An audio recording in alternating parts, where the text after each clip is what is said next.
The sea lay flat and iron-gray beneath the evening sky, though the air about the dragon beat as if the world itself were a drum. Aegon Targaryen felt Balerion's vast shoulders shift with the rhythm of his wings, felt heat rippling along the neck scales beneath his greaves, and the taste of forged metal in the wind. Far ahead, where ocean met desert, a thin band of gold lay drawn upon the horizon, and above it, the dun line of land rose like a promise or a warning. He had followed rivers and mountains and roads to make a realm, but this approach was different. Dorne had always seemed not simply another country, but another way of thinking. He had burned cities and broken kings, yet here he was flying toward a conversation.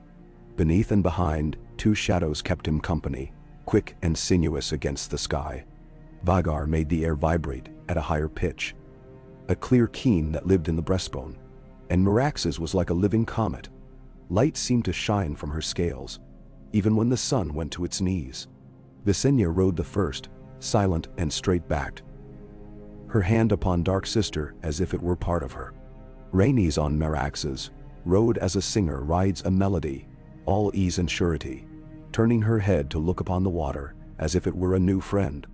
Aegon had taken two sisters to wife because the blood demanded it, and because they made him stronger than he would be alone. Yet he had never felt the cord they formed as keenly as he did now, when he brought them toward a third promise and an old resistance. Sunspear rose like a spear thrust into the shoreline. Close now. The towers were not so much fortresses as concept-made stone. The spear tower lean and tall enough to curse the sandstorm. The tower of the sun broad-shouldered and honey-colored. The sandship low and cunning with its curving walls and slitted windows. The threefold keep hugged the sea, built to drink wind and salt. There were banners, yellow and orange, red and rust, cloth that seemed to catch fire at the edges as the sun slid down. Along the boats in the greenish shallows, oars lifted and fell in patterns, and at the harbor mouth a flotilla of small craft dared the reach of Balerion's shadow like minnows tasting a shark. Aegon could sense the feeling from below. There was fear that always came with a dragon's shadow. There was something like defiance, tart and stinging as pomegranate pith. He imagined there was curiosity too. The Dornish had always been curious, the green-blood folk who made homes upon the water, the hill clans who walked in bright sashes and spoke of old wrongs as if they had happened yesterday, the stony princes who counted honor like a bristling currency.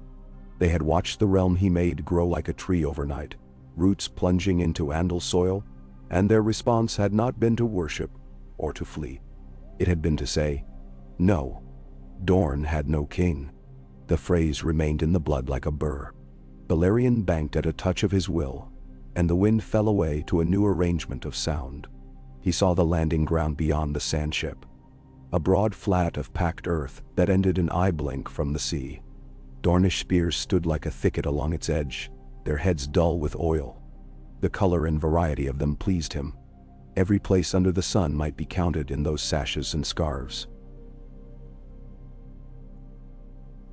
Simple iron and cunning silk, jersey pleats and fine linen.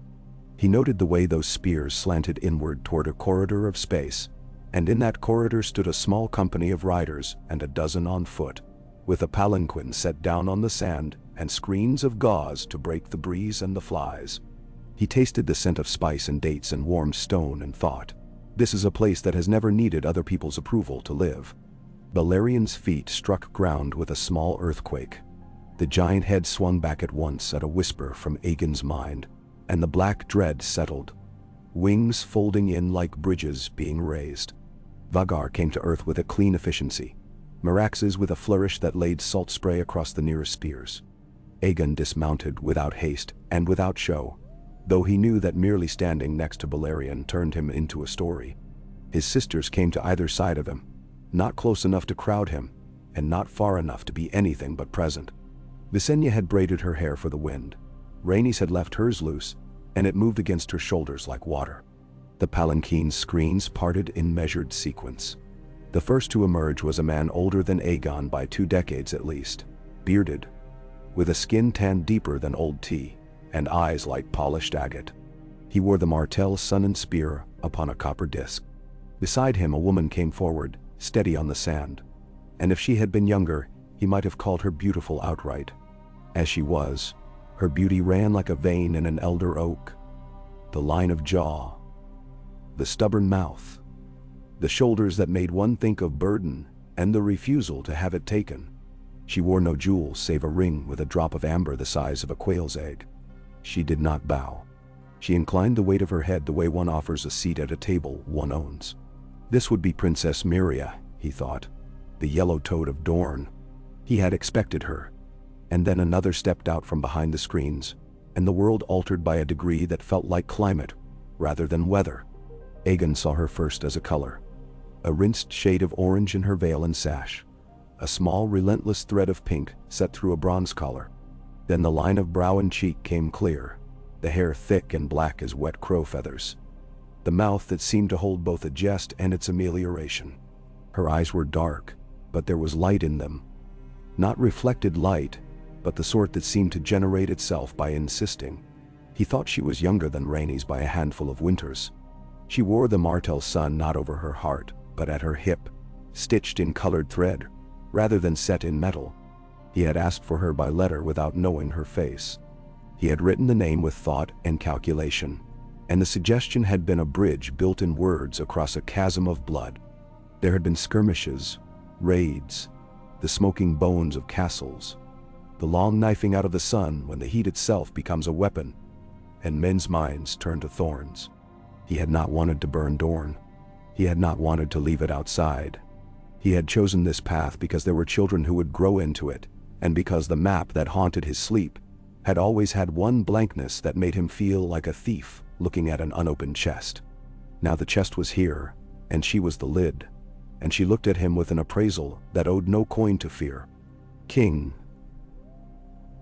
said Princess Nymeria. The word had not a shred of irony. It had weight with it, a stone set on a cloth to keep it from flying away. "You have come as agreed, with your sisters and without soldiers. Dorne keeps her word because we have few enough words in this sun, and we value them." Aegon inclined his head no more than she had inclined hers. "Princess Dot, and I see, I have come into a story.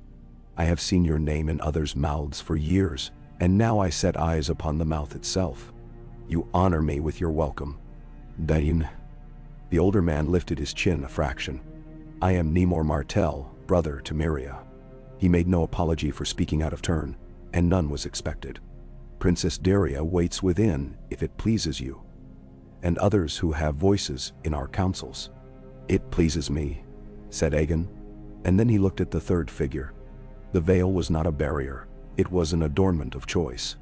"And this, Nymeria Martell," the woman said, and she smiled as if she had been told a private joke and had decided he was fit to hear the punchline later. "Granddaughter to Nymeria, and named for a woman who named the wind." "My lady," said Aegon. His heart did not lift and plunge. He was not a boy.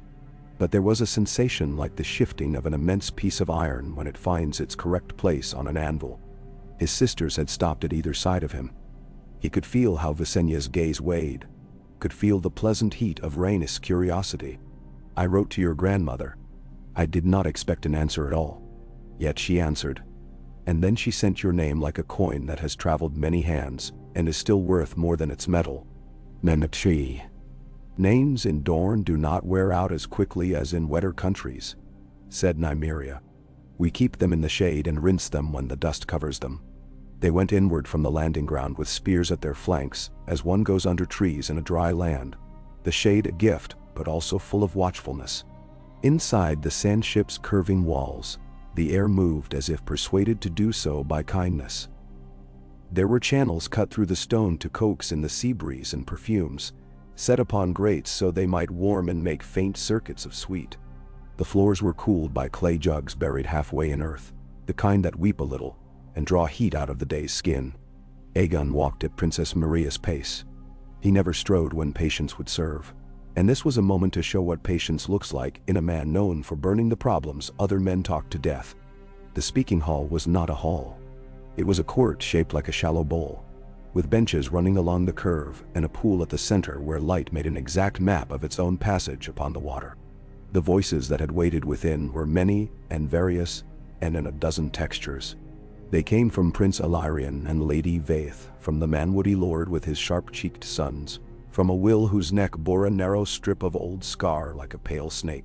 They came from riverfolk in bright-colored tunics with bare feet and coiled hair, and from stony men whose patience might be measured in dry riverbeds. None of them bent. Some bowed their heads for courtesy's sake, or because the mind likes to bow when it has not yet decided whether to bend. Aegon took the place that had been left for him on a bench of cedar that smelled like memory. Visenya did not sit. She leaned against a pillar where she might see the room entire.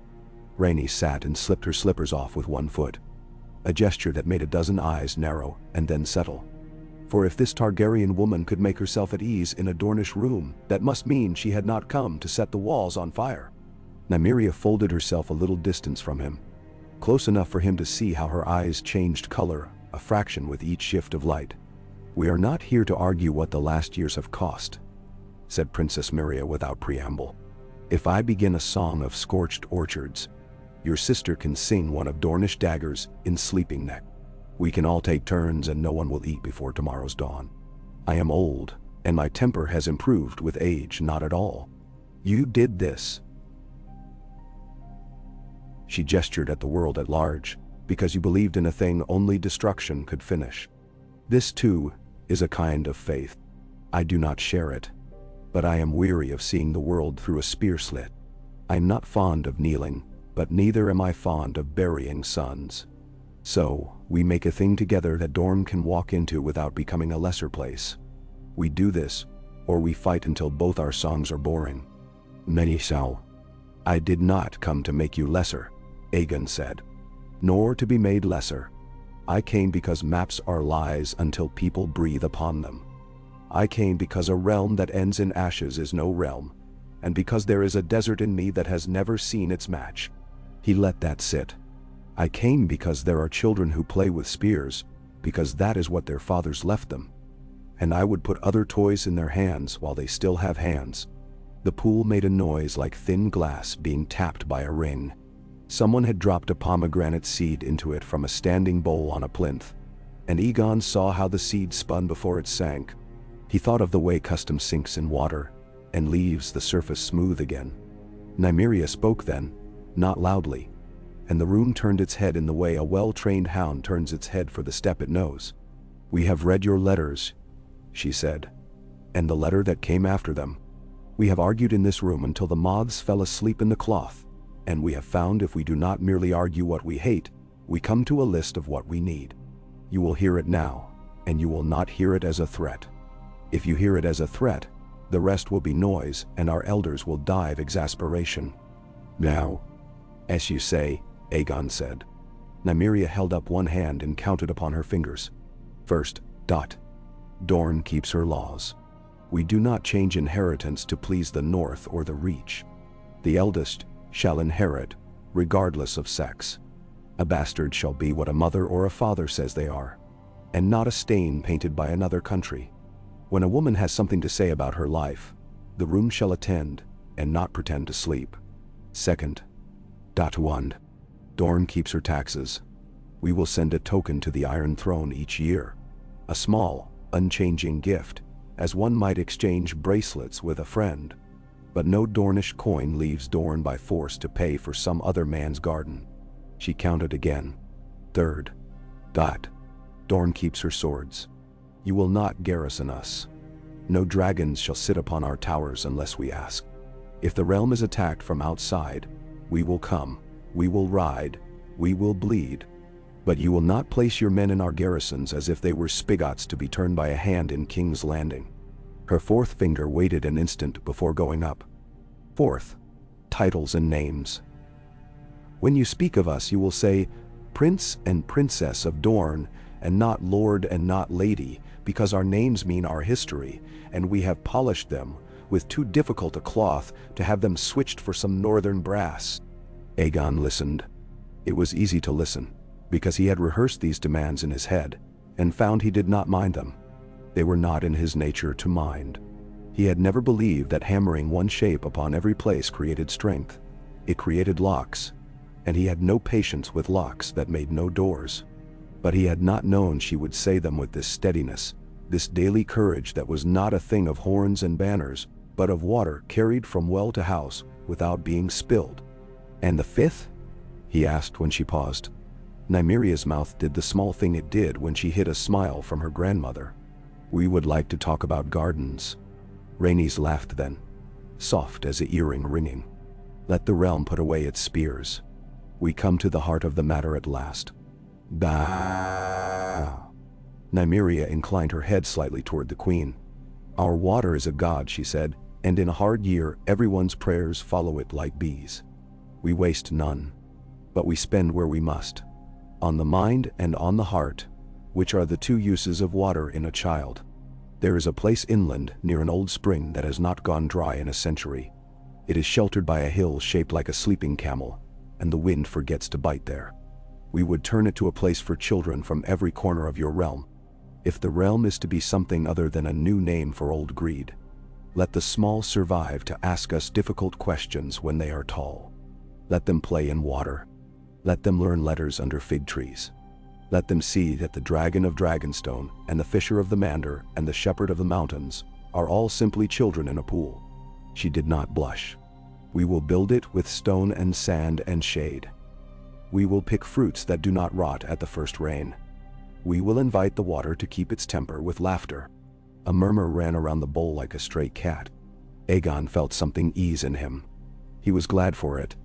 The easing, because he had not known how much of him had grown iron around certain uncertainties. He glanced at Rhaenys and saw her face alight as it was when she first wished for something she intended to have without blood. These were not terms he would need to pretend to consider. He could accept them here, under this warm roof, with salt still in his hair.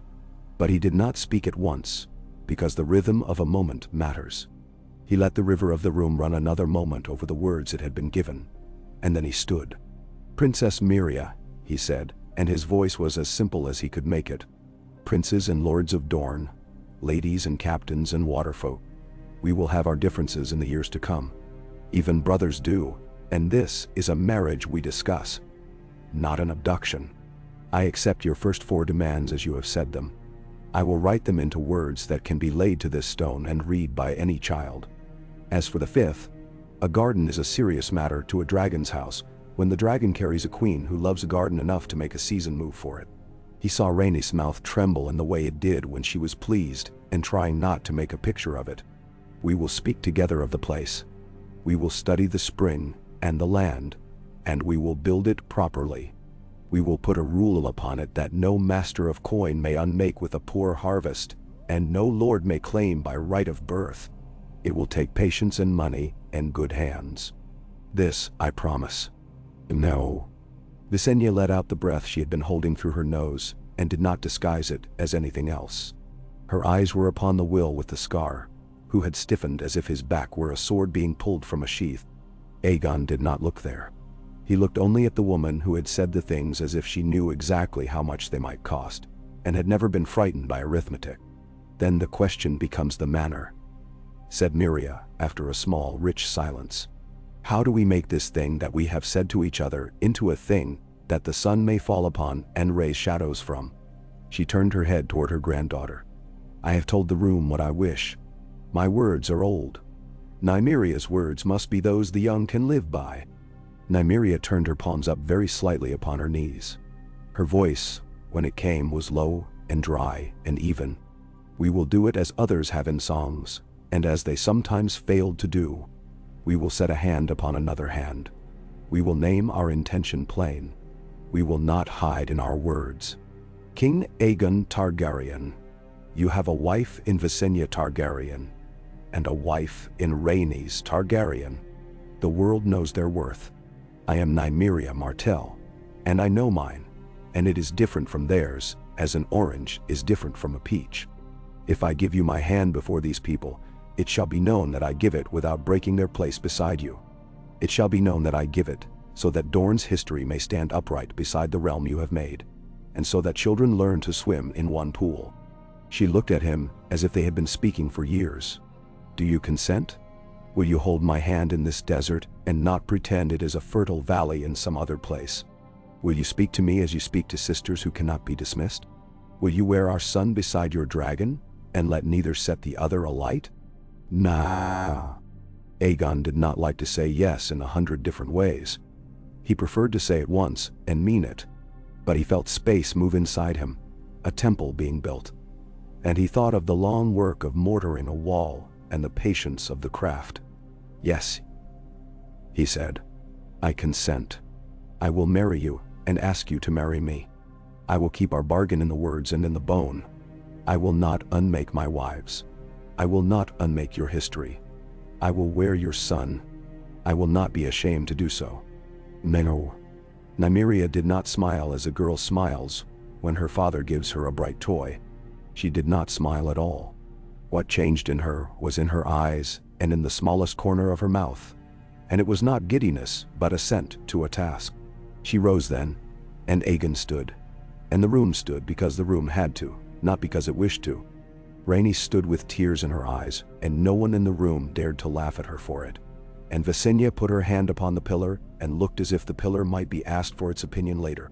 The hand Nymeria gave him was cool and dry and certain. He took it as he had taken oaths from a dozen beaten kings and 1,000 kneeling lords.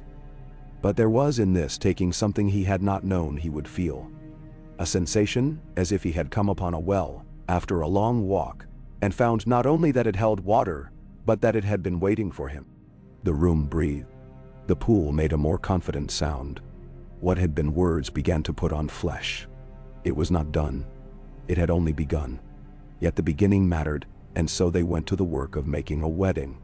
Sunspear changed its rhythm without changing its heart. The market swelled. The salt merchants came up from the Greenblood and moored their boats like beads strung end to end, and women with scarves that could shame a peacock's dazzle sold bowls of cracked ice from deep jars, perfumed with crushed mint and lime. Aegon walked through this with his hair unbound. He refused a shadecloth and laughed when a bold girl of 9 darted up and touched his greave with 2 fingers as if to prove to herself that he was both real and cool to the touch. He bought a pair of sandals plaited from palm fronds and wore them gladly. He listened to 3 kinds of music and learned to tell the difference between them. The Greenblood's river laps, played upon pipes, made from reeds that grew themselves. The mountain's dry drum beat with goat leather pulled tight, and something made of pots and spoons and handclap that belonged entirely to this city. There were objections. No realm is made of smooth surfaces. A will came to Aegon by night, with a skin of wine and an offer at its bottom like gravel. He would yield his fealty if he could keep his rights to certain fords and to certain heads. Aegon sent him away with a cup and a story about a man who thought to count skulls and discovered there were more skulls than fingers. The Manwoodies made civil speeches and then tried to buy a captain to put a scorpion bow upon a roof. Visenya found the captain and put him up against a wall with the point of Dark Sister at his ear, until he wept from that peculiar fear that belongs to men who have imagined bravery in secret, and found they had only purchased a nightmare. Rhaenys rode Miraxes out far above the desert alone and came back with dust in her hair in the shape of the sky, eyes bright with what she had seen. Night in Dorne so thick with stars that the step between them feels practical, not poetic, and the sense that the world is broader than a campaign map. Nymeria did not idle. He had not expected her to. She sat for an hour each morning in a room where the walls were painted the color of ripe apricots and spoke in a casual stream to women who ran households like small armies. She planned with a mason whose hands were like pickaxes and whose ideas were better than his language, arranging shade and water and stone for a place that did not exist yet, except that it already did inside her. She met Rhaenys each afternoon in a court where small fountains made delicate mist, and they touched sketches and traced channels upon parchments with little shells. Rhaenys' spear for the task was imagination. Nymeria's was the fact that she had watched a spring go from basin to basin her entire childhood, and knew that someone had to scrub the basins, and someone had to mend the cracks when the cold of a strange night got into the stone. In the evenings, Nymeria sometimes sat with Aegon in a room that did not try to be important. The window faced west. The sea sent in its voice the way a patient tutor sends in a problem. They spoke as people who will share a life must speak, plainly, with habit growing under the conversation like a good root. He told her of the day the field of fire had taken 6,000 lives in one exhalation, and how it had changed the way he slept for a season. He told her of Torrhen Stark, the king who knelt, who had looked at the new thing, and had been strong enough to decide that strength sometimes means laying down a sword. She told him of a boy she had watched climb hand over hand to the top of a palm, and drop dates into a cloth, and how he had died of fever the winter after, and how she kept his mother on in a small employment, because grief is not a condition that incomes respect, and because the child had eaten his dates with a small huff of joy like a puppy. They discussed faith, and found neither had an interest in theological triumph. He spoke of the seven as if they were a useful poem. She spoke of the mother Royne as if she were a long memory that could be felt most clearly in the pulse at one's wrist. They found that they shared a distrust of men who made laws to tidy their minds and not to ease others' bodies. They found they had different tastes in wine. He liked the stuff that tasted of iron and strength. She preferred things that opened like a sigh and lingered on the back of the tongue. They laughed once at the same time at a joke so small it could not be repeated, and Aegon thought, "It is possible to be happy in a place that frightened me yesterday." It was Visenya who first spoke aloud the thing he had been burying with diligence in his mind. She came to him with the blue dawn upon her hair, her dragon lamellar unbuckled, her mouth stern and kind in the old way. "You will love her."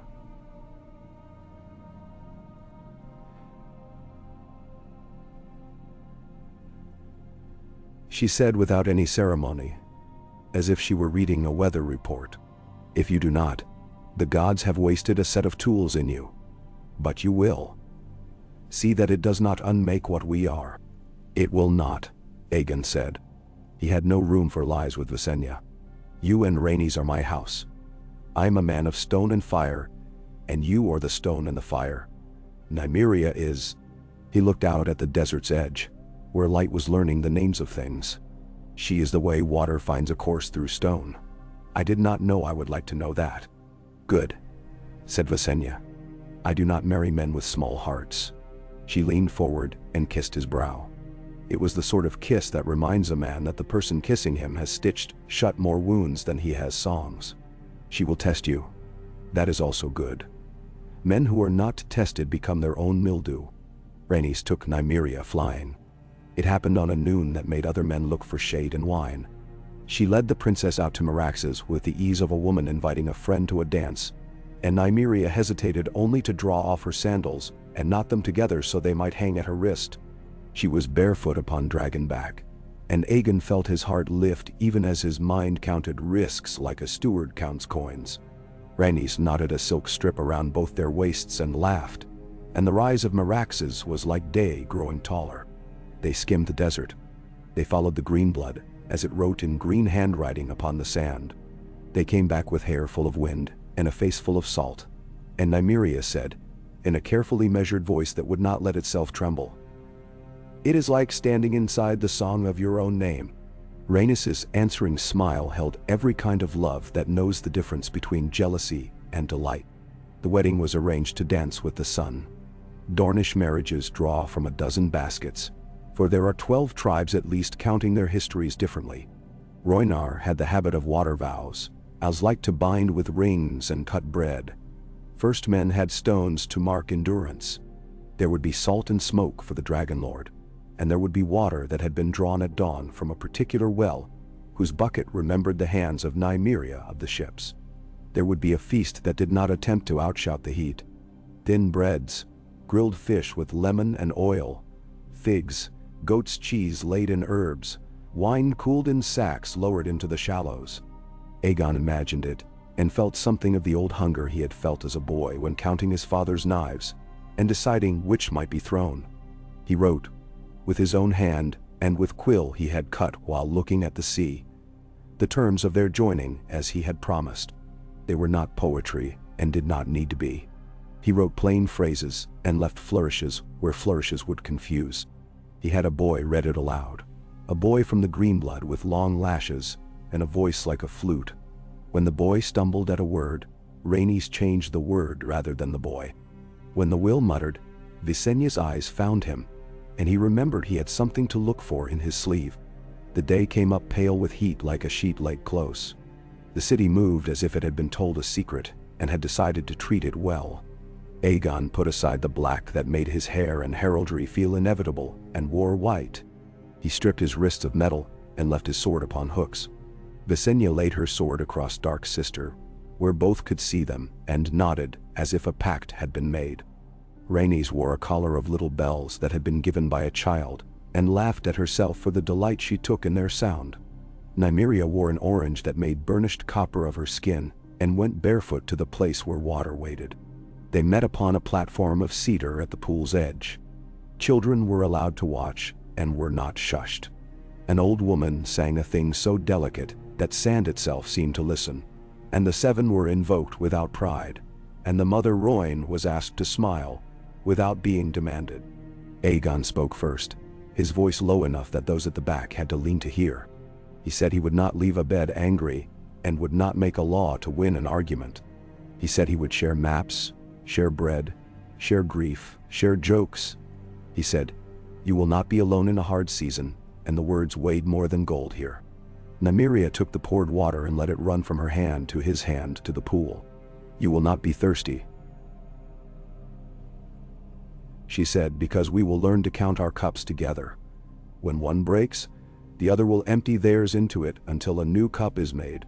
She tied a strip of orange silk around his wrist with a knot that would not slip without permission. She lifted her chin to look him full in the face without apology. "I will not pretend to you. I will not flatter you. I will not make of my anger a river to drown you. I will tell you when I fear. I will tell you when I rejoice. I will not put poison in your cups, even if I am given 1,000 reasons by clever women. I will call you husband in public and in private, when the word is a pillow, and when it is a stone." And it was done. There was clapping that knew when to stop. Visenya put her hand upon Nymeria's shoulder and felt the solidness there that says a life has been lived standing up. She lifted her hand again and let the world see she had found what she needed to find. Rhaenys cried for joy and kissed both of them in the order the wind suggested, and somewhere in the city a man who had sworn to throw a torch upon the cedar stores put his torch down and found himself running to buy sweetmeats for his children.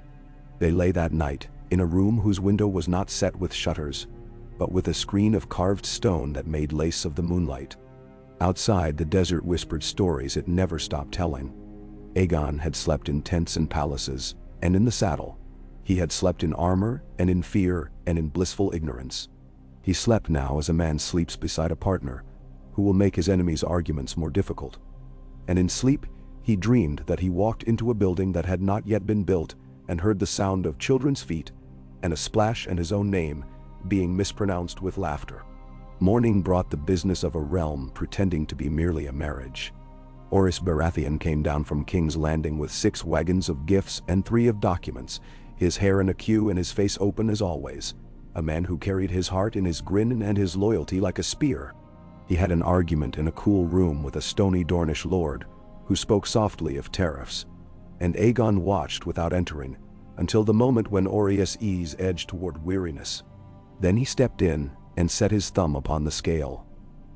The green blood boats would pay a token in King's Landing market when they came upriver, and the token would be returned in the form of a place made permanent, where Dornish wine could be sold by Dornish hands without rent. The stony lord looked as if he did not like winning, which sometimes means a man has come to the end of the argument he prepared. There were small outrages. Someone left a snake in a laundry basket. A brazier was kicked over in a storeroom as if by accident. A priest of the 7 decided to preach on the sin of taking 3 wives. Visenya did not trouble with the snake. She sent it back to the hills alive, and the man who had placed it left it at that. The brazier was discovered by a green blood girl who stamped it out with bare feet and was given sandals the next day by Nymeria herself. The priest discovered that a girl could name the mother as easily by a river's name as by the mother's, and that the mother did not mind in the least. His sermon after that was about bread. The sharper outrage came on a day without wind. They had chosen noon for the set of final signings, and Aegon heard the quarrel before he saw it. A high, hard noise like pottery breaking. In the courtyard beyond the sandship, a Yarnwood boy and a Nymeros knight were facing each other with steel in their hands. The Yarnwood had quick feet, the Nymeros quick hands. The crowd was already curving in. Nymeria stood in the shade, taller by calm than either of the boys. The old feud between Yarnwood and Martell is a thing with bones. It rattles when the cart goes over the same stones. Aegon stepped between them and did not draw. He said the thing that had been coiled in him for this moment. "To what do you swear?" The Yarnwood lad blinked, panting. "To my house, to my honor, to my gods, to the boy who smirked at me." The Nymeros showed his teeth. "To my oath to the princess, to my spear brothers, to the shade of my mother's house." "Menderol, and to the sound of your own names," Aegon said softly. And something in his voice made them think of the feeling of his name upon their tongues. "Will you swear to the thing we are making? Will you swear to the place where your children will splash each other? Will you swear to being men in a peace and not merely champions in a quarrel?" They looked at him, and then at Nymeria, and then at each other, as if two mirrors had found a way to reflect something that was not merely vanity. The Yarnwood lad spat once neatly. "Yes," he said. "I will not cut him today." The Nymeros said the same. Aegon took their swords, put his hand on each of their heads for a moment, quick as a blessing and heavier, and then gave the swords back. The crowd exhaled a disappointment that had already turned into relief. There would be other quarrels, but this one had been unmade before it had finished making itself. Letters went out. They bore 3 seals, because the realm had become an animal with more than one heart. Aegon's dragon, Nymeria's sun and spear, and a simple shape that meant water in Rhoynar script. The letters spoke of laws kept, and oaths taken, and punishments reserved for those who would spoil a truce. They spoke of a garden to be built with the realm's trust, and with Dornish hands, a place for children who would grow into men who bored easily in war. When King's Landing, half built as it was, a city made of scaffolds and intention, heard the news, the air in the streets changed by a scentless integer. Men argued in taverns less with knives, and more with ruined logic. Women said, "We shall see if it keeps." The High Septon wrote a careful blessing in a hand like lace. Old Town rang bells. The Hightowers pretended to be unastonished, and immediately set a man to drawing a map that counted Dornish trade with more optimism. In Winterfell, the snow fell anyway, and a boy already adept at silence under the weight of a father's name read the letter twice and looked toward the south, the way a man looks toward a river he will one day cross. Aegon took Nymeria north to see Dragonstone. It mattered that the home of his heart make room for his new promise. He did not bring Balerion to fly over Sunspear again for the departure. He took ship, and in that choice lay a lesson anyone could see. The voyage curved them along coasts, showing them the underbellies of the realm. At Planky Town, riverfolk lined the decks of their sewn plank boats, and threw flowers and insults in equal measure, both affectionate. Near Storm's End, the sea reared and threw spray over the bow, and Nymeria laughed into it, tasting salt with her lips parted. Dragonstone had been made in the old way. Its towers were the shapes that frightened boys and thrilled them, and its halls held heat in their bones and smelled of coal and sea. Aegon walked with Nymeria through its rooms and told her the names that burnished those stones, Gaemon and Danes and the rest, the long superstition of a house that claimed to be pragmatic. He showed her the painted table and the first maps he had carved with his own fingernail in a hot moment of inspiration. She put her hand upon the table and said, "It is a good toy for a child who plans to be a king." Then, softer, she said, "Now we will draw springs upon it." Visenya watched them move through the castle and found herself, to her surprise, not sharpened but soothed. It is a strange medicine, to see the brother of one's heart speak without hiding. Rhaenys had begun to hum as she walked, a tune from Sunspear that she could not shake loose, and the sound braided itself with the sigh of the sea through the arches. Balerion accepted Nymeria's presence in the way a mountain accepts a new path cut into its flank by careful mules, not approving and not disapproving. Simply making room because there is the fact of making room. There were letters that did not arrive by seal and messenger, but by rumor. The Tyrells, so young in their lordship that they could smell the milk still upon their lips, took a nervous pride in their place as the realm's grain bin, and wondered aloud whether Dornish oranges would go sweet with their summer wheat. The Lannisters, with gold gushing from their hills like a wound, weighed the cost of a peace they had not brokered, and retained 3 new poets, because in times of political change a good poem can redeem a dozen rash comments. On the Iron Islands, a salt-thin priest muttered that no union under the 7 would last as long as a wave striking a stone. And a boy with storm in his gaze thought, "I will learn to take what is mine anyways," and marked the map with a desire the map did not yet understand. The garden began. Men unrolled rope to make circles upon the ground. Women came to lay broken pottery into the cracks of the first path to tempt water to stay. Trees were brought with careful hands wrapped around their roots, their leaves chattering like people who have not decided yet whether they like each other. A canal was cut with muscle and humor, and the choice of its line became a game for the workers, a place to put down the day's quarrels and reach for the good one, where men performed small excellences together. Nymeria visited each morning at dawn with Rhaenys when she could be spared. They watched a girl who had learned to swim on the Greenblood teach a boy from the mountains to trust the weight of the water. They named corners for saints that did not exist, and for fruits that had not been imported yet. They placed a stone with words upon it near the first shallow pool. Here the realm remembers what it is for. There were nights that were difficult. A spray of knives fell from a balcony one evening onto the space where Aegon and Nymeria should have been walking.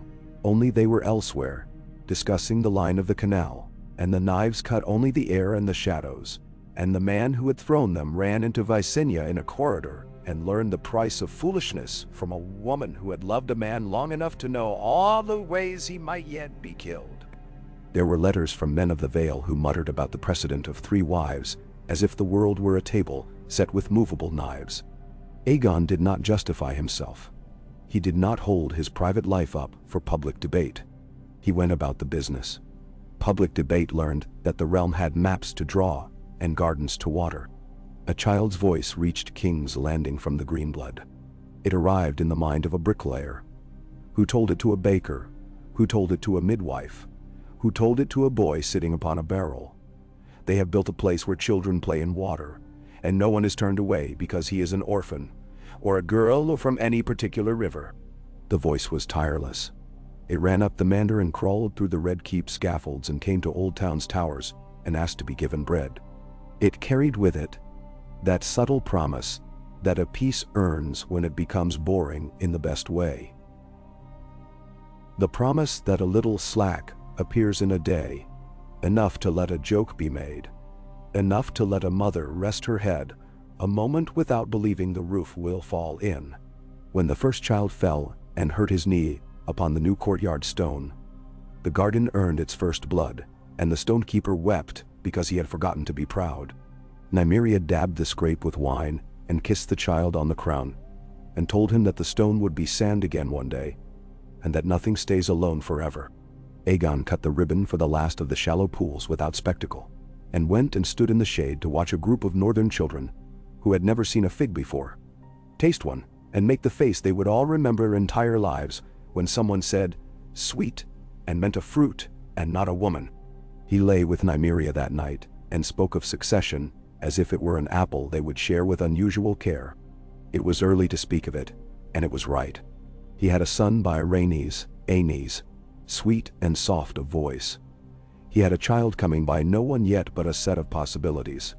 There was the matter of how Dornish law and Valyrian pride would make a child's name into a boundary or a bridge.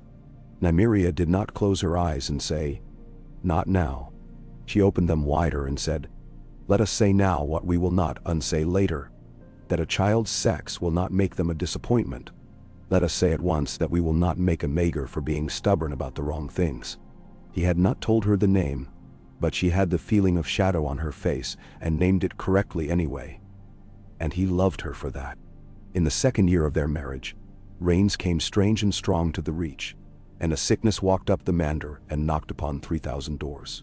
In Dorne, the desert watched and kept its recipes for survival. A caravan from the arbor brought wine that tasted of pears, and left behind a small worry about tariffs.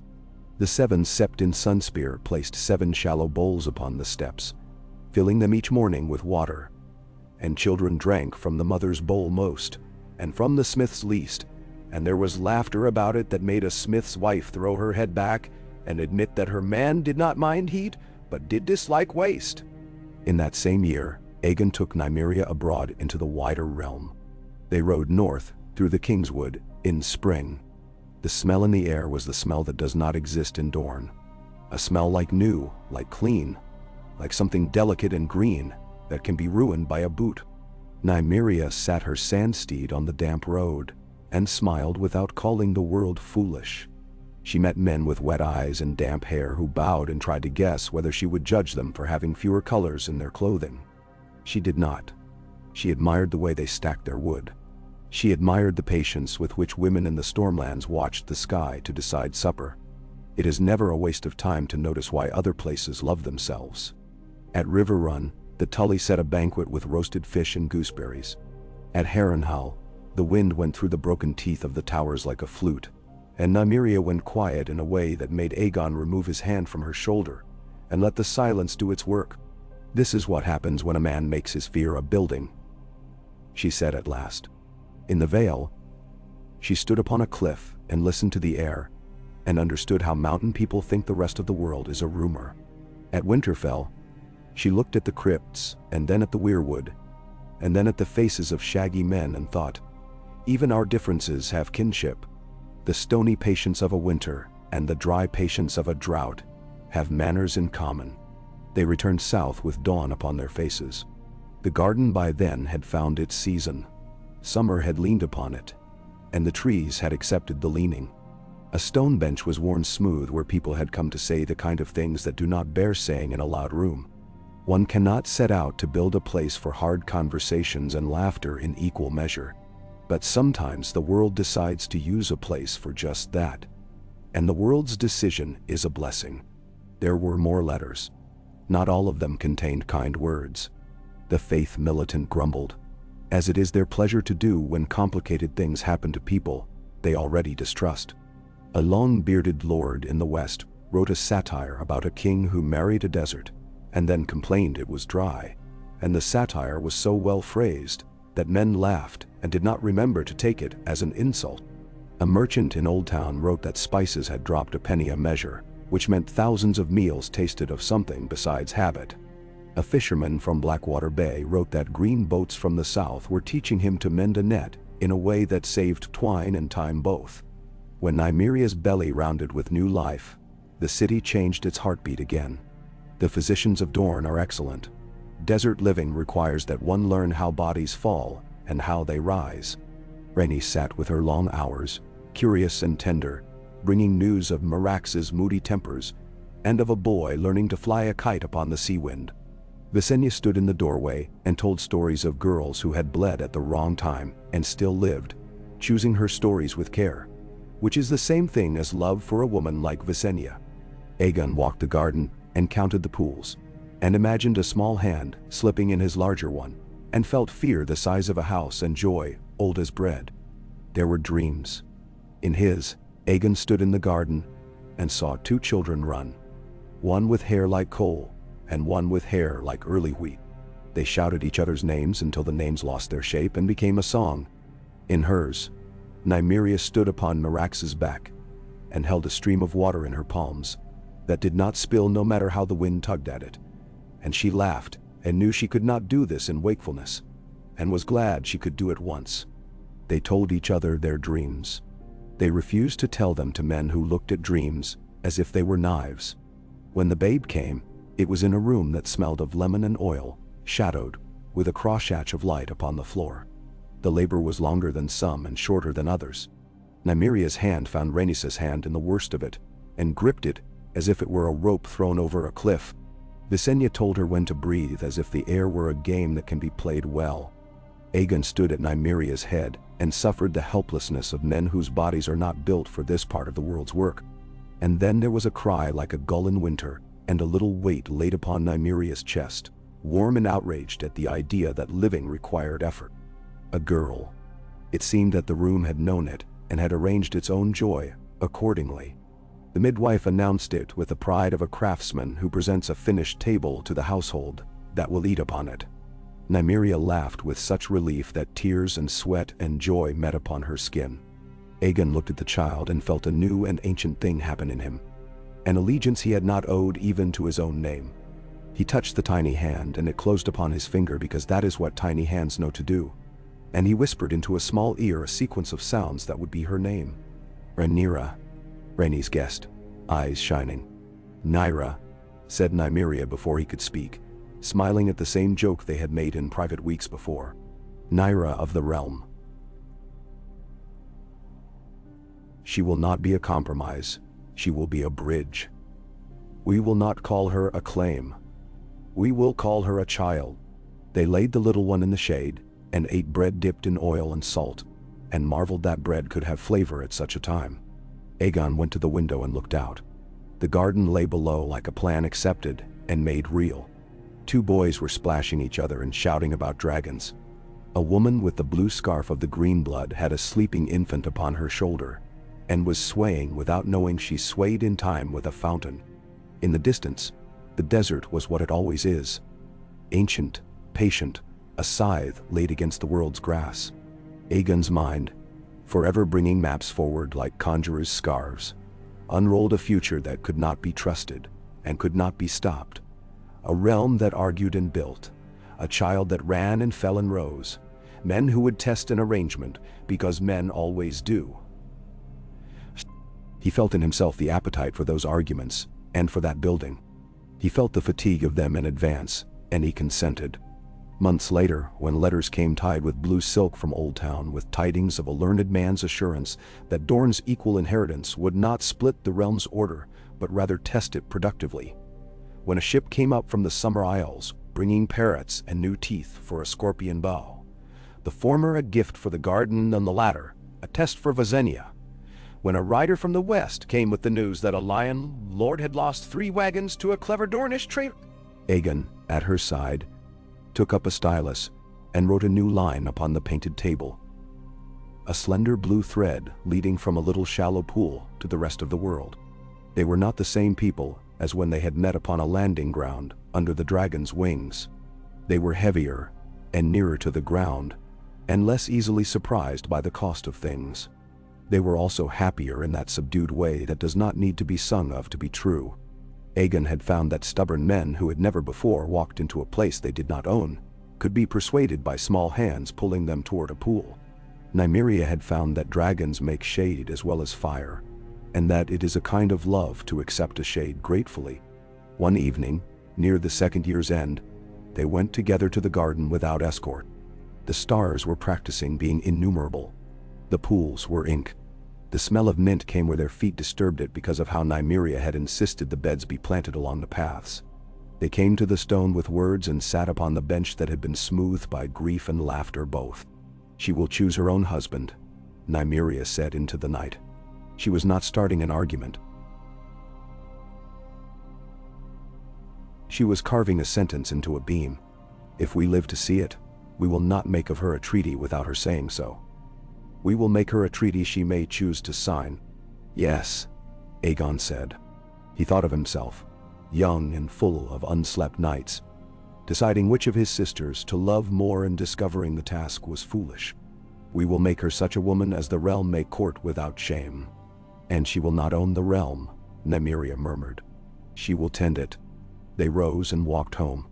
The city's noise had softened to a careful murmuring.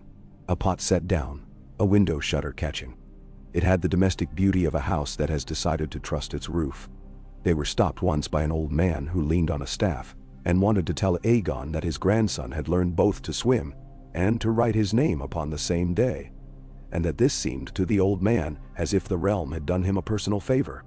Aegon listened and put his hand upon the old man's shoulder and said the old man's name back to him, and felt the sweet weight of being needed by a stranger.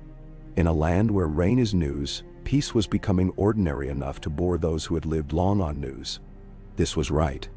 The interesting times were not over. There were lords who would prod at the treaty like a boy at a crab to see where the claws were sharp, and there were priests whose piety would take offense at fecundity. There would be children who drowned and a small plague that would burn through 3 houses and then stop at the garden's gate, as if told in a firm voice, "Not here." There would be a generation raised in the sound of fountains, who would not love the Field of Fire's story as their grandfathers did, and would need another song to keep them loyal. But the realm had a place to put its arguments now. In the shade, with water, within earshot of children laughing. When Aegon took up the stylus again, months later, to write another small line upon the painted table, he paused. Nymeria was wider and louder, and had a will that looked like her mother's until it looked like his. He had heard from the west that the Lannister had commissioned a fountain shaped like a lion's mouth because he had been offended by the garden and wanted one of his own, and Aegon had smiled. He had heard from the north that a boy had come home from Dorne with a jar of preserved lemons and a habit of washing his hands before supper. And a father had declared it foreign nonsense and then started doing it himself. He wrote only a single word upon the wood, in Dornish letters, as Nymeria had taken pains to teach him. She would see it later, and laugh, and pretend to scold him for mixing scripts on his table. The word was small, and true, and heavier than the names of kings. Water. Okay. One day, in the weeks after he wrote the single word upon the table, it seemed to Aegon that the world conspired to give the word 100 different bodies. He found it on the tongue of a mason with chipped teeth, who told him that the new mortar, mixed thin, as Nymeria had said to mix it, sank deeper into the stones and made the heat of day less cruel. He heard it in the laugh of a woman who sold dates and iced wine at the market, who told him she had set bowls by her stall for the children, and had learned the names of 3 he might need to know later. Senna, who ran faster than her breath, Harwin, who asked questions harder than their priests, and Doria, who could sit quietly longer than most men's patience. He saw it in the way the sun threw its thinner knives where the garden's trees had taken purchase, their shadows no longer shy but beginning to say they lived here. Nymeria Martell's health slid away the way old sandstone slips its face in a slow rain. She did not herald it with complaint. She announced it to no one. One morning she came to the apricot room and sat with the stillness that belonged to dunes when they choose not to move. Nymeria lifted her hand at once, as a woman lifts her hand when sand shifts at the edge of a path, and the room understood. There were fewer words that day and more listening, and when they went to take the old princess back to her chamber, her foot dragged once, and the sound of it was as intimate to the household as bread breaking.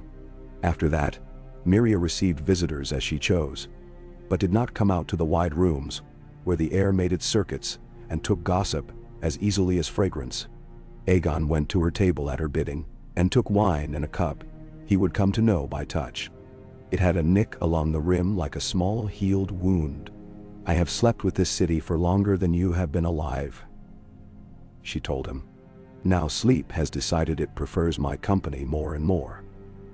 I find myself content to be courted. It is a surprise to me. I was a tiresome girl." My mother despaired.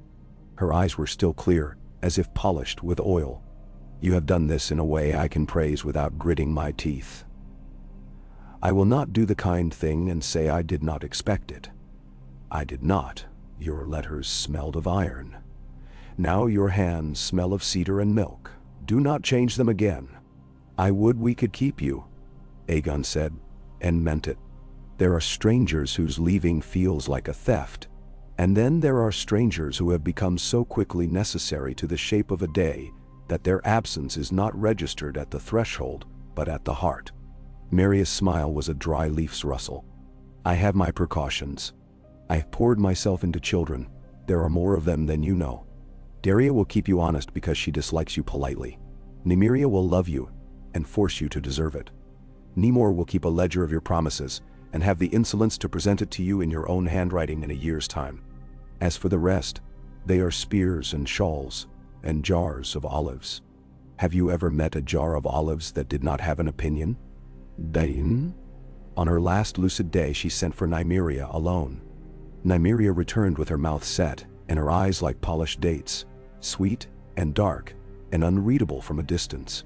She sat with Aegon on the low, cool floor and put her head upon his shoulder, and he felt the small weight of it like a new law. Gentle, reliable binding. She told me she wished to see my son, Nymeria said into the cloth of his sleeve. I told her I would bring her a granddaughter, and she said, "Then bring me such a granddaughter as I may like. She has always wanted the last word." Nymeria's laugh was as brief as a sparrow. I wanted her to see the garden when it was loud. She saw it when it was a promise. Perhaps that is fair. Nymeria died in the heat of a late afternoon while the city drowsed, and the workmen slept for an hour with their forearms over their eyes. Sunspear did not tear its hair. Dorne's way is not wailing for an end that can be heard coming. The family sat with her, and the room smelled of oil and orange peel, and of old clean linen. Aegon kept away, as he should, until Nymeria sent a boy with a strip of yellow cloth to tie about his wrist. Then he came with Nymeria and Rhaenys and Visenya and sat on the step, while the family told all the anecdotes that keep a house from knowing the moment of death too keenly. The woman who had taken Nymeria across the Greenblood in her 6th year told how the child had fallen asleep against her and had not drooled. The household laughed. Nymeria spoke of the time his sister, already princess, had climbed a ladder to fix a broken shutter, because the man meant to fix it had drunk himself silly on a saint's day, and Nymeria loved the feeling of having done a thing more than the feeling of being served. Daria added levelly that their aunt had broken her own wrist 2 years later and made no sound that could be heard from the next room. When they took Nymeria to the family vault at sunrise, the streets were lined, and not only by those who had loved her politics. A woman is not a policy in a city that counts its years by droughts. She was a habit and a style. She had walked the alleys as often as the corridors. She was their old pain and their lasting pride. Aegon stood beside his wives and let the city flow past him the way a river takes stock of a rock shape. He saw that in their grief, there was no fear of what came next. That was his doing, and Nymeria's, and the labor of dozens. He took the knowledge the way a man must. Quietly, without reaching for a trumpet, with a sense of having been given a tool that would be required again very soon. Nymeria's enthronement, if the word could be used in a house that called its seats by their names and not by their ornaments, was a small thing. He came from the vault, washed, put on a soft copper torque shaped like a serpent, and stood to be named. People shouted his name because shouting is agreeable. Then they went to the work that fed them and made their children strong. Nymeria sought Aegon after noon, when the light was a white lie and the corridors seemed to hold breath rather than air. "The ledger," he said without preface, putting a hand upon a slate as if it were a hound's head. "You promised to change nothing you do not need to change." "I did," Aegon said. "You will find that sentence tests you," Nymeria went on. He had a soft voice that did not attempt to disguise its strength. Need is a word that expands when men are tired and shrinks when they are afraid. You will be tired.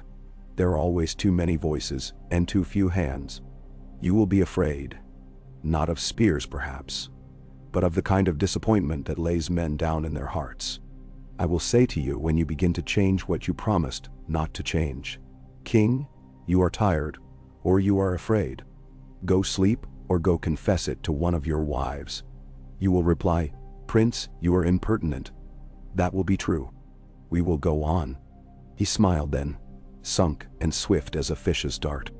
Also, there are 2 men who think it might be possible to make a wheel that lifts water higher than a mule's good sense.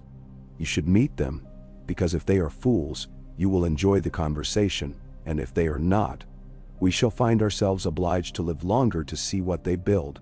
Then shower. They went together that evening to a bend in the Greenblood, where a handful of men had built a shed with the stubborn look of a contrivance that wants to become a machine. 2 brothers stood beside it, dark, with hair cut short for convenience, their hands stained with pitch and grease. The elder spoke to Aegon the way a man speaks to the man who buys his nails. The younger spoke to Nymeria as if explaining a child's game she might find delightful. They had taken a miller's wheel and given it paddles cut like a palm leaf. They had set it upon a frame that could be raised and lowered by winch. It caught the river's flow and turned, slowly and then more surely, lifting small pots along a chain that poured into a gutter that ran to a field higher by a man's head than the river's edge. "It wants a better chain," the elder said critically. "And the pots are ill-shaped. I will cut them better and thinner." It wants a song. That's what it wants. Something women sing when they pound clothes, so the body and the work agree about the time. It wants two of itself, the younger said. Practical. When one breaks, as it must, the other should be there to be mocked for working. That way none of the men who should mend the first can pretend to be essential for anything else. They will be able to go to the work with only one witness, the other wheel. Aegon laughed. I will pay for the second, he said, and watched Nymeria's mouth set the small way it set when she had come upon a truth she would take home. Later she said to him under a fig tree, the brothers are right. Machines must be built in humiliating pairs. The citadel sent its polite dismay to Sunspear with a collection of maesters who moved like a flock and listened as if every word might be a test of their skill. Old Town had never loved being surprised. Its pride was the kind that grows in books and looks like humility from afar. The Archmaester of Ravens took special insult at the way Dornish letters went out, bearing a third seal, and using the Rhoynar script as one of their alphabets. He spoke softly for 2 hours in a room, where the heat had been tamed with damp cloths, and left the impression of a clean knife laid on a table. Useful, sharp, not to be handled without respect. Aegon sat beside him and made open replies. Nymeria sat across and asked questions that made the man smile despite himself. Rhaenys poured water as if it were wine, grape harvests being unreliable companions in a speech. And Visenya watched the Archmaester's hands and decided she liked the way he kept them still. When at last the man stopped and drank, Aegon said, You are fond of arguments that convert into tables at the end. Let us make such a table. Tell me what matters to you. I will tell you what matters to me. Then we will draw lines and see whether the lines can be taught not to cross where they offend our separate and shared purposes. The Archmaester blinked. You speak as if you might become a maester if there were no iron links required. I have put iron on in more inconvenient ways, Aegon said dryly, and the man laughed before he could stop himself. They came, over 2 evenings, to 4 points both households could put ink to. The citadel might keep its right to assign a maester to any holding that desired one, Dorne not excepted, provided the chosen man understood the water laws of the Rhoynar and agreed to learn to read and write in Dornish script as well as the scrawl Old Town loved. The citadel might keep its right to teach maps, but the painted table would be copied in the citadel with the blue lines of rivers and springs drawn heavier than roads, and copies would be sent back to Dragonstone and Sunspear. The citadel would send one man to the garden for a full season to write what he saw and what he learned from those who tended it, and his book would be bound in leather that smelled of mint and would be given to any child who asked to have it, not only to men in chains. The last point was a courtesy neither side had expected to accept.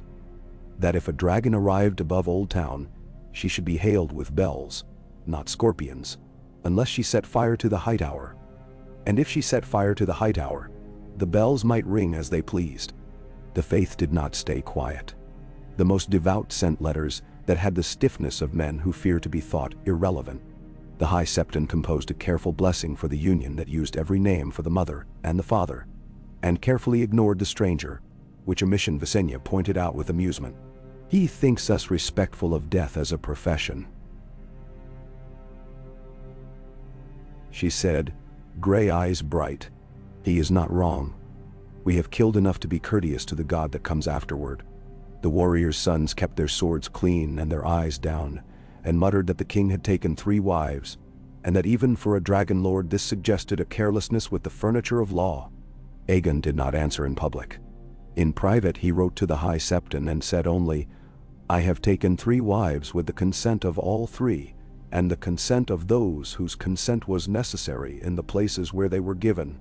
You will bless the peace, because we are not doing this for the quarrel of it. And you will remember that children laugh in the garden at Sunspear, under the eyes of 3 queens who can all lay claim to the title mother when they are in the mood. The High Septon wrote back, You are a poet when you misbehave. Please do not teach the realm that poetry excuses anything. And he sent a shawl embroidered with 7 circles of different stitches, meant for Nyra's cradle.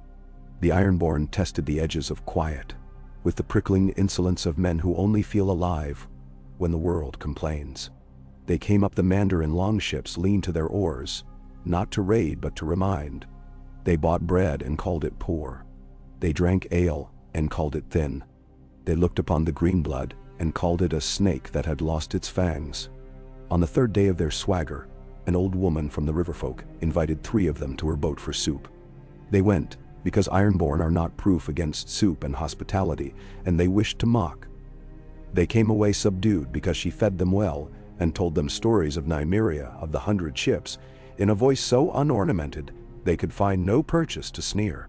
When a 4th Ironborn tried to snatch a girl from a mooring line and fell into the water with a splash like a seal's startled bark, the whole dock laughed, and the man heaved himself out with a grin and a curse and said, "Well then," and gave the girl a coin stamped with a squid and went on his way. It is one thing to raid terrified strangers. It is another to be turned into a story in a city that knows how to handle stories. Letters continued to run like streams. Torrhen Stark wrote in his plain, practical hand to ask if the garden might be copied in the north, with less orange and more pine, and with heated stones laid under certain benches, so that hands could be warmed during long discussions. Aegon sent back a sheet full of childish drawings, showing paths under snow and the proper depth for a pool, in a place where it might freeze at night and melt at noon. The Lannisters sent a note saying they had built a fountain that made cats furious and children delighted. Rhaenys penned a rejoinder asking for a drawing, received one, and laughed so abruptly she spilled wine. The lion's mouth poured in such a way that the water hit the pool with a slap and splashed passers-by clean up to their belts. "This is what happens when a man thinks of water as coin," Nymeria said, shaking her head. But she smiled at the idea of a cat backing away briskly from a lion's foolish tongue. On the road between King's Landing and Sunspear, a thing began that later generations would call the waterhouses. At first, they were merely good sense. Wellheads dug at sensible intervals. Shade built of woven branches and plastered with mud. A bench, a stone shelf for a cup, a tether for beasts, a small carved marker showing a hand cupped to drink. Then, habit took hold. People left things behind on purpose. A painted pot with the rim cracked. A book of songs for children that someone had written down in a slow, careful script with mistakes, generous and dear. A wooden toy carved by a man with more patience than talent, in the shape of a fish, its eye too large and gentle to be any fish, but the fish of a man who had loved one he had seen once. Rhaenys had the idea of a bell to be rung for those who walked alone at night. Nymeria had the idea of a small sealed jar in a niche with oil and a wick for the same kind purpose. Wolves learned the bells meant people. Bandits learned the bells meant people who were being thought of by other people. Both were less bold where sound could travel across water and plaster, and the pool's small echo. Nyra grew with the rude efficiency of infants. She became heavier and louder. She learned her hands and then her feet. She learned her name, first as a noise she made to make her mother smile, then as a claim she could make upon the world. Aegon learned that his chest could hold more than he had previously measured, when a little weight fell asleep upon it and drooled. Nymeria learned all the various humiliations that attend motherhood, and took them like a queen anyway. The public wet stain. The day she laughed so hard at a joke told by a boatman that milk came heedless and pleased. The time Nyra bit her shoulder and then looked outraged by her own teeth. Rhaenys taught Nyra to clap. Visenya taught her to look at a stranger until the stranger looked away first. The city learned the way a king carries a child and how dragons are quieter when small hands are near. Rhaenys. Spared by the treaty, the arrowing fate that waited for her at Hellholt in another tale, had more time for joy, and for the work that was the disguised form of her joy. She went often to the green vaulted room where musicians practiced, and made a habit of listening not to the finished songs, but to the quarrels and laughter, as men and women found the place where a note could sit. She commissioned a simple song to be sung at the garden in the mornings, when the older children came to learn letters. Lilting, repeating, with a melody easy to catch and hard to forget. She had words laid under it. Words about hands and mouths and feet that did not shame any of those parts, that would later be written in a dozen different scripts, and become the tune 1,000 mothers hummed when they wished to make the world behave a little while. Visenya took to walking the city walls at dusk. She had always liked to see where a place offers itself to attack, and what it presents in defense. Sunspear did not change its bones. It did perhaps stop bristling at shadows. The scorpion bows were not dismantled. They were kept under oil and out of the sun, and the crews drilled less, and not at all in a spirit of revenge. The guards began to compete, just a little, in the matter of who could name more children that came to the wall for stories and figs. It is difficult to teach a man to be less cruel. It is easier to give him a better boast. In the 3rd year after the marriage, Maegor was born to Visenya in a tower room at Dragonstone that had smelled of iron and lavender since the days when Geemon held the seas scratch in his nails. The labor was hard and ugly, and the cries of it bad for men who love the women who make those sounds. Aegon, whose helplessness in such moments had become a familiar and humbling god, did what he knew to do. Kept the basin warm, kept the wine in reach, kept his tongue behind his teeth. When at last the boy came, he came with a face already clenched to fight, and Visenya laughed, a sound like a sword ringing after a well-timed parry, and said, "Ah, there you are." She named him before anyone else had breath to speak. Rhaenys cried in the old generous way she had, and Nymeria came forward with the practiced hands of a woman who had lifted a baby 1,000 times and cradled him with equal gentleness and equal judgment. "You are fierce," she said to the little red face. "Be fierce for something." The realm adjusted. They adjusted louder. The letters that came from Old Town had in them the ragged threads of pity, offered as insult. Men in the west made jokes about dragon seed in the desert. Men in the east made jokes about the thirst of dragons. Men in the south made no jokes at all in public, and made plenty in private, and none of them were cruel. Nymeria heard 3 she liked, and passed them to Rhaenys, who embroidered them into a song in which no one had to be named to laugh. And laughter is better when it is not attached to a throat. Orys Baratheon came to Sunspear, on a day when the air stood still, as if under oath. He kissed Nymeria's hand in the style of a man not ashamed to respect, and embraced Aegon as a brother should. And then he told them of a lord in the marches who had discovered that peace was more difficult to tax than war. The man had begun to invent tolls for gates that had not been closed in a year, and the small folk were growing irritable in the special old way that makes boggy ground useful to rebels. Nymeria listened with her head in her hand and her hand in her hair. "Write the man a small letter," she said. "Do not send it on paper. Send it by a child with a toy, and the toy in the shape of a gate. When the Lord opens the gate, there is no door. Inside the toy has a note that says, 'A door without a gate taxes the wind.'" Orys stared at her, then laughed so hard he frightened a lizard into a crack. "Gods," he said, "how I wish I could keep you in a saddlebag." The Lord stopped taxing doors. The child kept the toy, which became the pride of a shelf in a house where the plank was bowed, and the cups called each other by name. There were mischiefs too clever by half. A set of young men of brittle intelligence and no taste scattered foreign coins at the garden, and declared that children had stolen them. The children had pockets like any children's pockets, and the coins nested there at once. Their mothers and fathers were shamed. The men preened. Nymeria sent word to the money changers that they must not change those coins, that they were bewitched, that they would bring sorrow wherever they were spent. In a day the coins came back to the garden, laid upon the bench, in a rain of gilt.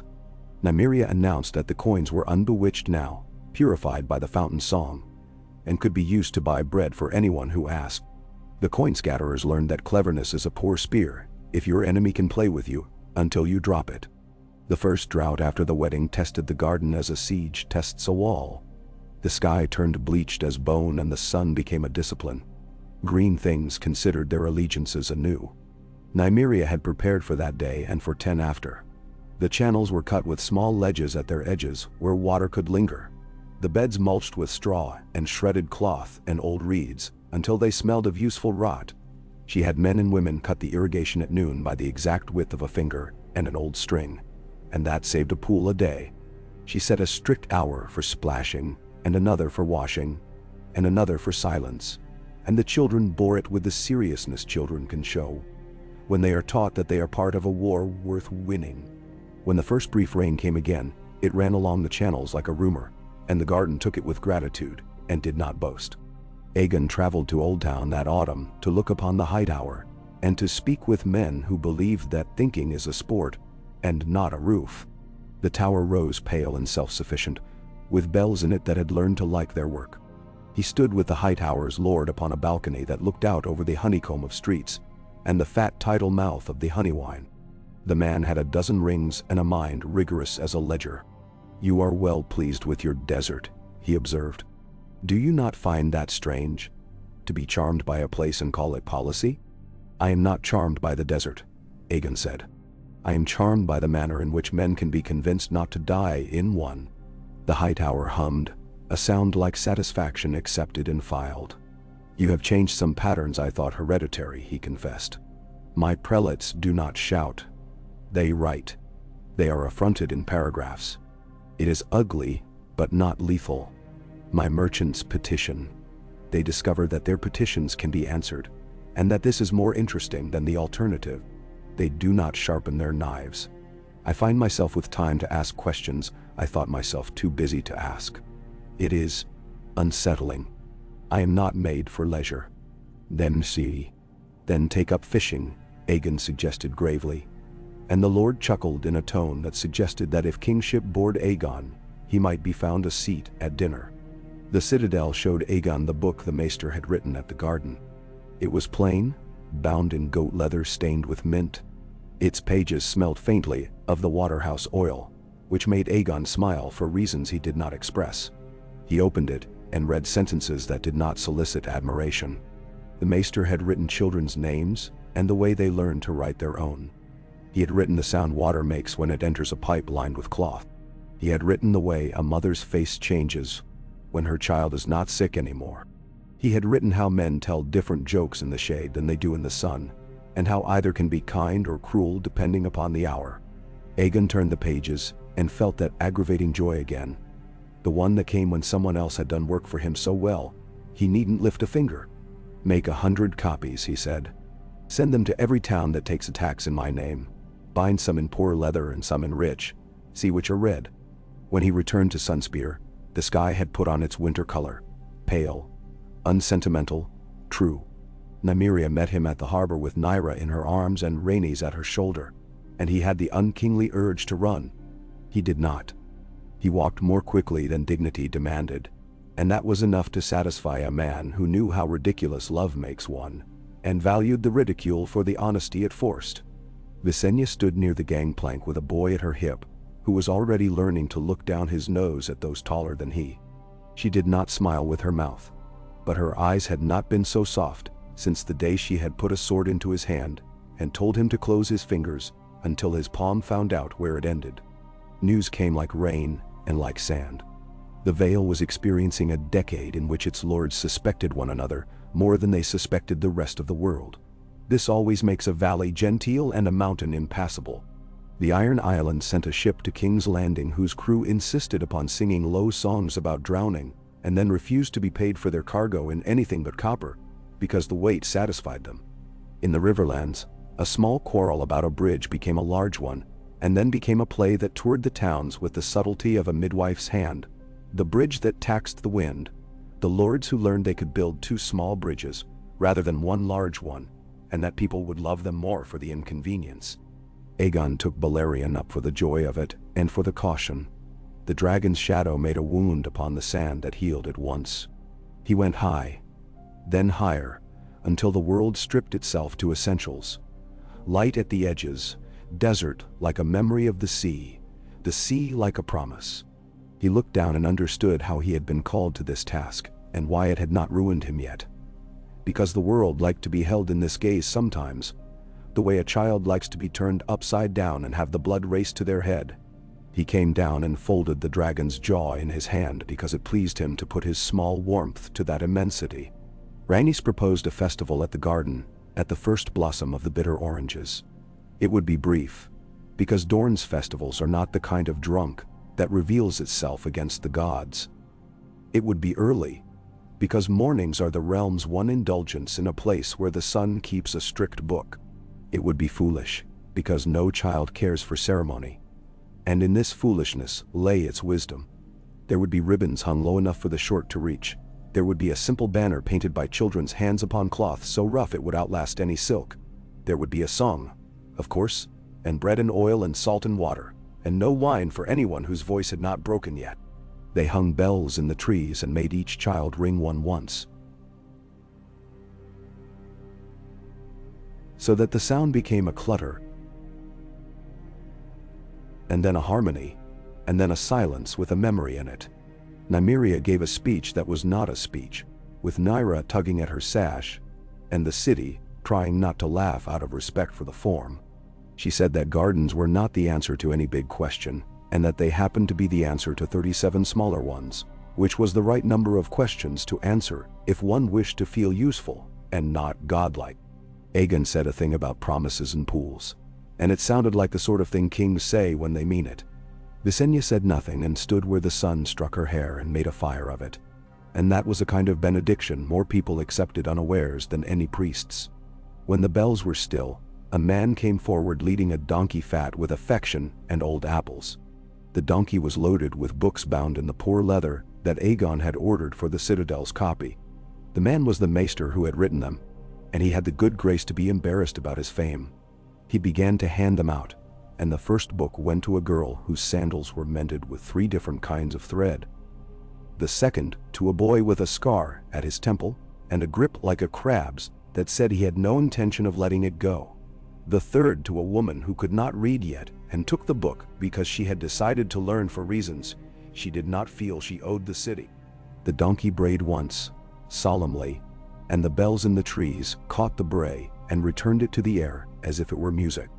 In the winter after, a sandstorm walked into Sunspear as if it owned the deed. The sky went the color of bruised apricot, and the sound of it was a low oath. People shut their shutters and put wet cloths at the bottoms of their doors and waited until the noise unrolled and the light came back in tatters. A waterhouse roof came loose along the road south, and a traveler set it back with a care that would have shamed men in times when no one felt shame unless it was public. He left a stone on the roof as if to tell it to stay. When the storm had spent itself, the city came out and counted its small damages and its small mercies, and the garden was as it had been designed to be, battered, then unbowed.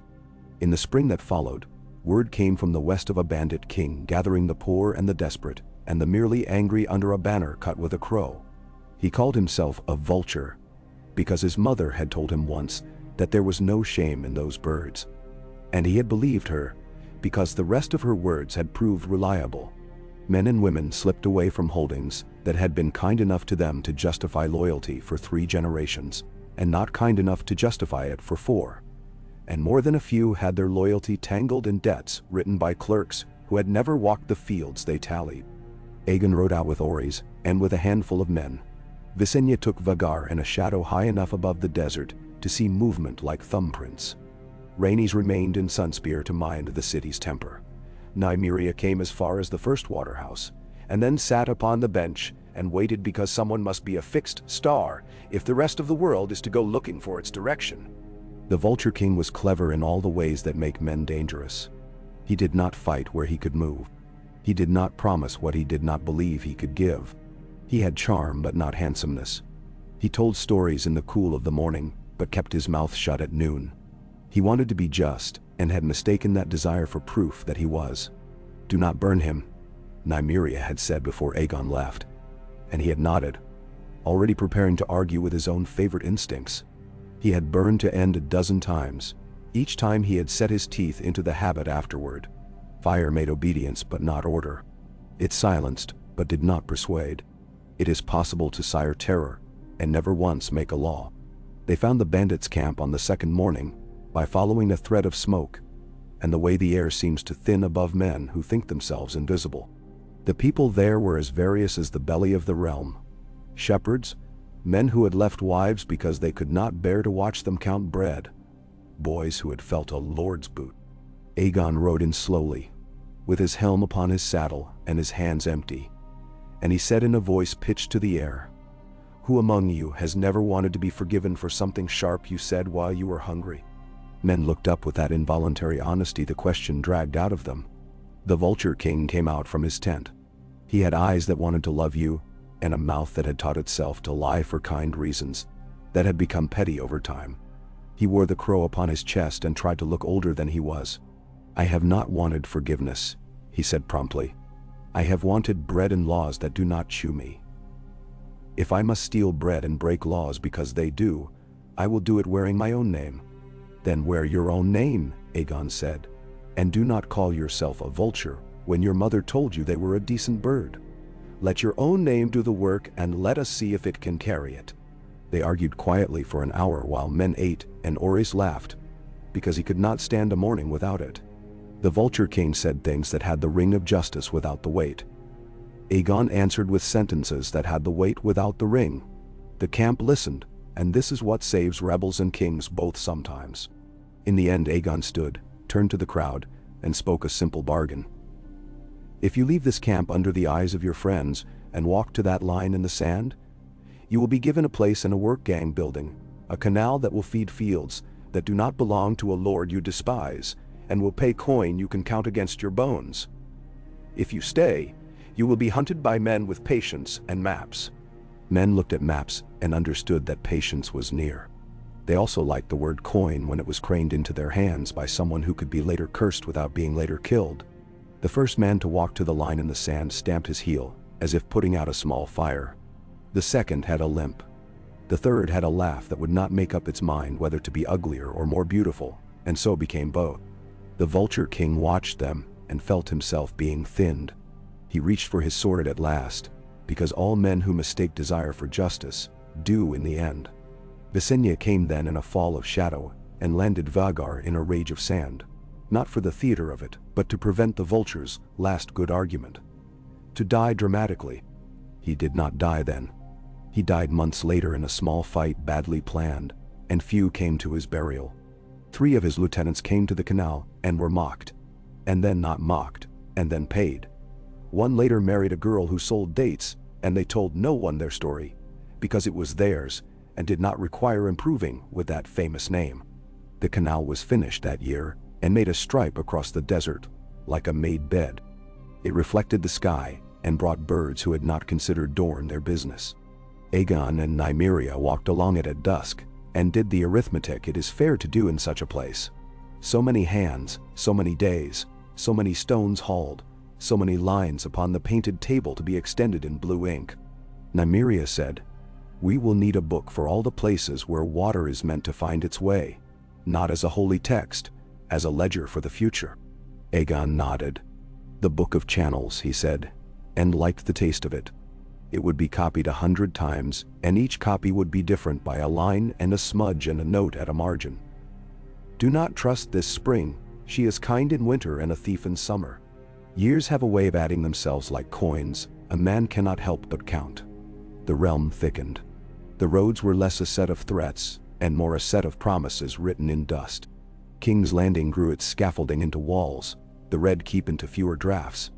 The river under the city gained a new stink that no one could solve yet.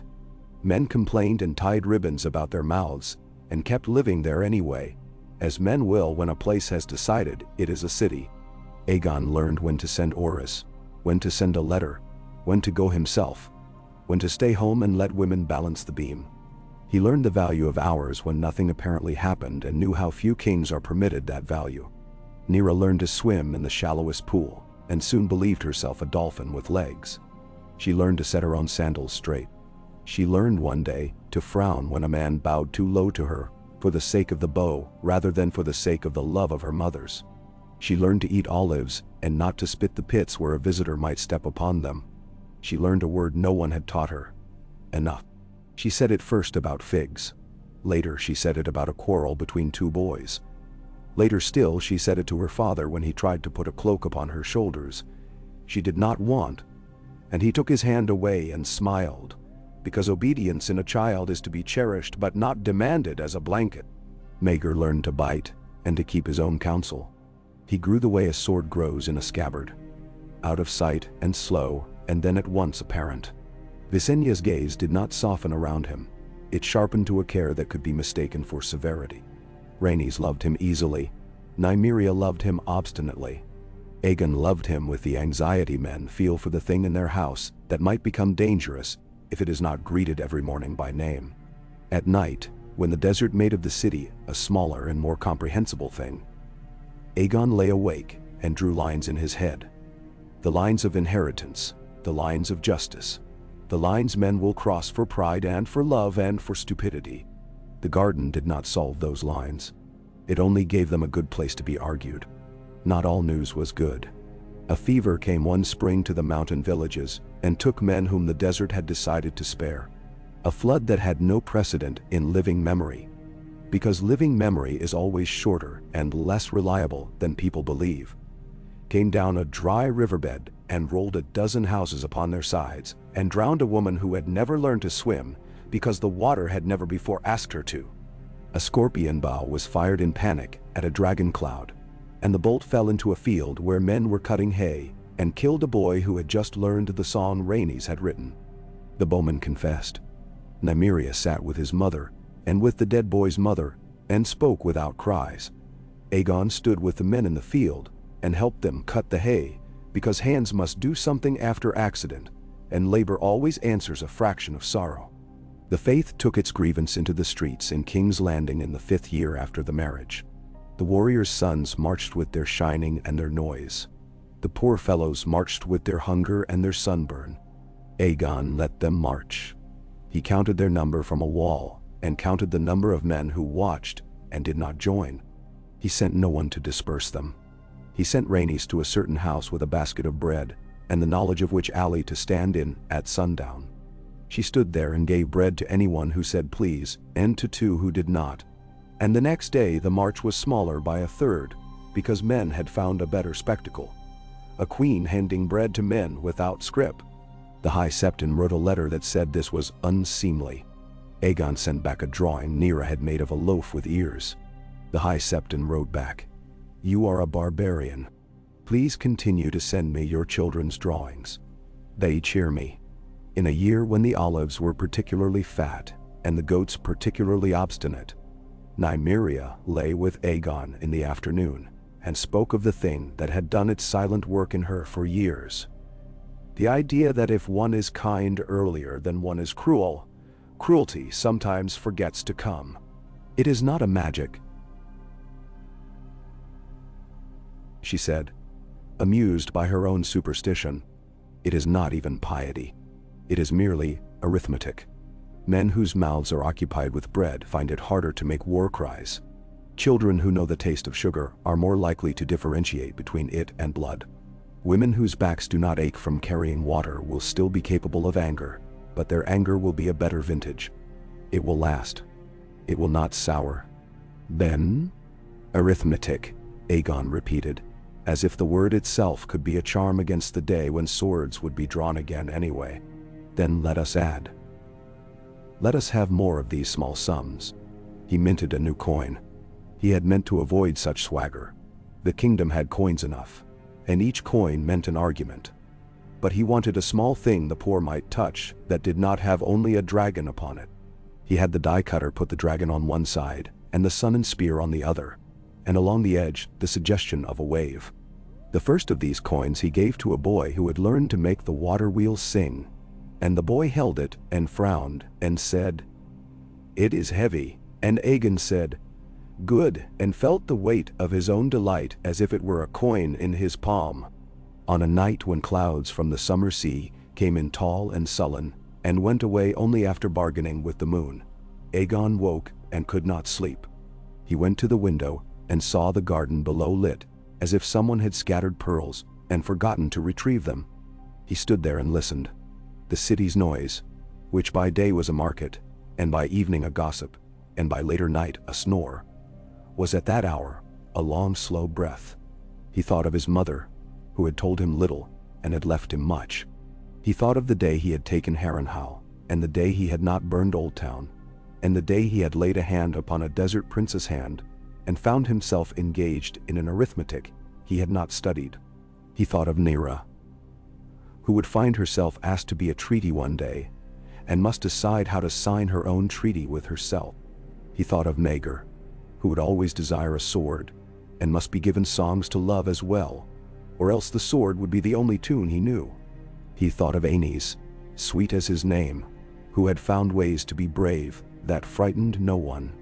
He thought of Rhaenys and Visenya, whose differences were less and more than any poem ever written about such women.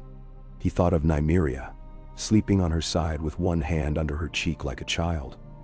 And he thought of Nymeria, who would have laughed at the softness of that thought, and then smiled at it anyway, as if to admit that softness has its uses.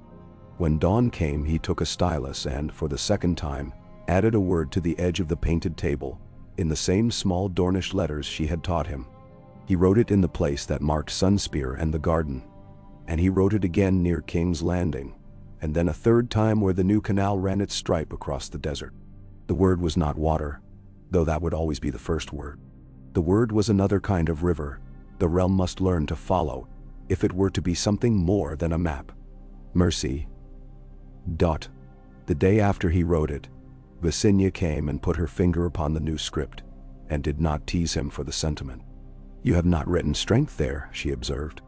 "I have written the thing that allows strength to be useful," he said. "Mercy is not a surrender. It is a door. Doors require hinges," Visenya said thoughtfully. "We must build them as well, or they will be kicked off and used as shields." The years that followed held their inevitable disasters and their irreducible joys. The garden's third pool cracked and had to be laid up and drained and mended, and the repair taught a boy to love stone and a girl to love counting, and both grew into people the realm would need when it needed people who loved those things. A fire ran along the docks one summer night and ate 6 boats and a rumor, and one woman's hope for a season. And in the morning the river folk set out pots of soup and repaired planks and argued about blame without knives. A merchant from Lys arrived with fabrics so bright they looked like insolence, and left with laws written upon vellum, because he had fallen in love with the way Nymeria and Nymeria argued about inheritance at the same table where a child drew a fish. Aegon lived long enough to see his 3 households become one house with 100 rooms, and no one forced to sleep in the corridor. He watched Rhaenys turn indignation into policy with her bells jingling at her throat for a final speech. He watched Visenya sharpen boys into men, and lay a city across her lap and comb its hair until it stopped tangling. He watched Nymeria turn water into law and law into a habit, into the kind of comfort people mistake for fate. He watched Nymeria grow into a girl who could say no to a king and yes to a cat, and listen to an old woman tell her a long story without looking like she wished to be anywhere else. He watched Maegor hold a wooden sword with a grip that promised the steel would one day understand his hand too well. And he watched him put the sword down at the garden's edge when a little boy held up a fig to share, because there are some invitations even blunt boys understand. But he understood, in a way that had not occurred to him when he had taken Harrenhal or received Torrhen's kneeling, that a realm is not completed. It is not finished the way a story is finished when the man dies or the lovers kiss or the dragon learns the word home. A realm is a garden with weeds and with drought and with unexpected blossoms and with children who will pick the blossoms and then be scolded and then be forgiven. It is built in the shade of promises and in the sun of failures, admitted and remedied. It is made of women's patience and men's embarrassment and children's laughter and the dull noise of a wheel that lifts water and refuses to stop singing. One late afternoon, when the shadows were long and generous and the city's cookfires began to guess their own smoke, Aegon sat with Nymeria on the bench that had grown smooth from centuries it did not yet have. The canal lay far off and shone. The garden's bells were still. The waterhouse bell far down the road chimed once as a traveler asked the world to mark his passage. Nymeria ran past, chasing a boy with the kind of laughter that does not come twice. Maegor walked past slower, holding his hands behind his back like a lord trying to look wise. Enys sang something Rhaenys had written, and did not know he sang aloud. "You have made us all slower," Aegon said. He meant, "You have made our impulses less like fire and more like bread dough." "I have made you all less hungry," Nymeria corrected. "It is not the same. You will still want to burn. It is in your elbows. But perhaps you will consider whether you also want to be warm, and for how long." "And so, I wrote Mercy," he admitted, and felt foolish for admitting it. "I saw," she said, and leaned her shoulder into his. "You wrote it small. You will write it again larger." then smaller again, because that is how the word behaves. We will be tested, he said, not to tempt the world into doing the thing it is already resolved upon, but to acknowledge it, and so take away a bit of its sharpness. By men who cannot tell the difference between stubbornness and honor, by drought and by flood, by girls who refuse to marry those we think they should, and by boys who think a sword is a language, by the faith, who are not wrong to think that the world is dangerous when it is new. And no, we will be tested by our children more often than by our enemies, she said. And that will be good. I would rather be defeated by Nymeria once than be praised by any man in Old Town for a whole season. Nymeria. He thought of Nymeria, whose last days had been low and strong as a phrase murmured into a loved ear, and of the centuries to come that would need not only dragons but men who could be bored by peace, and then decide to like boredom. He thought of his mother's hands, which had always smelled of fish, and of the callus along his own palm where Balerian's rains had taught his skin the lesson leather teaches. When darkness came, it did not fall. It drew itself up like a blanket. They got to their feet, and the first star arrived punctual and practical, and the second arrived vain and shining, and the third arrived simply because the first two had already decided to put in the work. They went into the house together because that is what people do when the day has told them the truth, and the night has promised to keep a few of its secrets safe until morning. And in the quiet behind them the bells swung when a small wind came up from the sea and asked them to, and the garden did what gardens do when no one watches. It grew. And the garden did what gardens do when no one watches. It grew.